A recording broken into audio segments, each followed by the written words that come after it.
Hello everyone, আবার একটা vlog নিয়ে দেখা করতে চলে এসেছি। এই কটা দিন ঘুরতে এতটাই ব্যস্ত ছিলাম এবং এতটাই বেশি ট্রাভেল করতে হচ্ছিল যে ভ্লগগুলো যেগুলো আমি শ্যুট করেছি একদমই এডিট করার টাইম পাচ্ছিলাম না। আর তার সাথে ওখানে নেটওয়ার্কের কিন্তু ভীষণ সমস্যা ছিল, তো সেই জন্য ভ্লগগুলো আমি একটা আপলোড করতে পারিনি। তো এবার যখন আমি চলে এসেছি তখন একটা একটা করে ভ্লগ আমি এডিট করে পোস্ট করতে থাকবো। তবে আমি এক এক দিনের ভ্লগগুলো একদম ছোট ছোট পার্টে ডিভাইড করে পোস্ট করব, যাতে তোমরা বোর ফিল না হও আর আমারও যাতে এডিট করতে সুবিধা হয়। তো এটা হচ্ছে একদম প্রথম দিনের যেদিন আমরা পৌঁছে গেছি কোচিতে পৌঁছানো অবধি তো তোমরা দেখেইছিলে আগের ব্লগে। আমাদের ক্যাব আগের থেকেই যেহেতু ঠিক করা ছিল, তাই ক্যাব খোঁজা আর এইসবের ঝামেলার মধ্যে আমাদেরকে পড়তেই হয় না। ট্রাভেল এজেন্সির সাথে গেলে না এই একটা সুবিধা থাকে। আর যেহেতু রিহান অনেকটাই ছোট, ওই জন্য পিঙ্গল বলেই ছিল আমি এই নিজে কড়াকড়ির কোনো ঝামেলাই রাখবো না। রাস্তার দুপাশের গ্রিনারি দেখতে দেখতে আমরা পৌঁছে গেছি কোচির আমাদের যেটা হোটেল ছিল সেখানে। আজ আমরা কোচিতে এসছি। কোচিতে আজ রাতটা স্টে করব।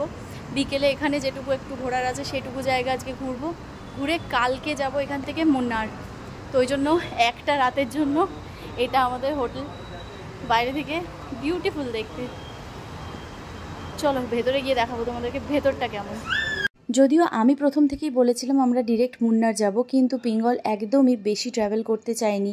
যেহেতু ছোট বাচ্চা, তাই কোনো কিছুই এক্সেস কিন্তু আমাদের চলবে না। তাই জন্য আমরা আজকের রাতটা এখানে স্টে করে পরের দিন যাব মুন্নার। এতে আমাদের কিন্তু সুবিধাই হয়েছিল, আমরা রেস্ট পেয়েছিলাম, তার সাথে রিহানও রেস্ট পেয়েছিল। তো পিঙ্গল ওদিকে সব ফর্মালিটিগুলো কমপ্লিট করে নিচ্ছে, তারপরেই আমরা চলে যাব রুমে। আর রুমে যাওয়ার পর তোমাদেরকেও দেখাবো রুমটা ঠিক কিরকম। This is our room.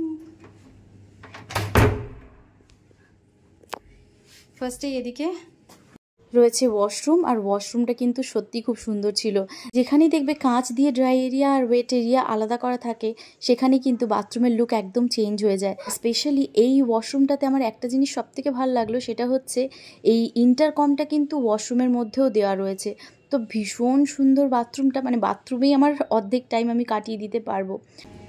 চলো দেন এখানে একটা বিগ কম্পার্টমেন্ট রয়েছে।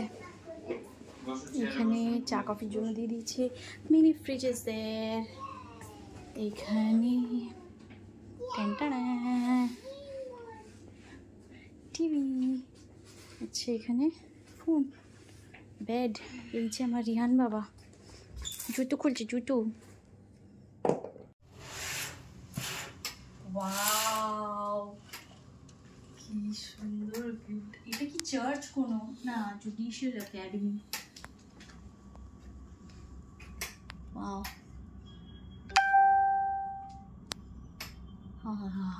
কি সুন্দর।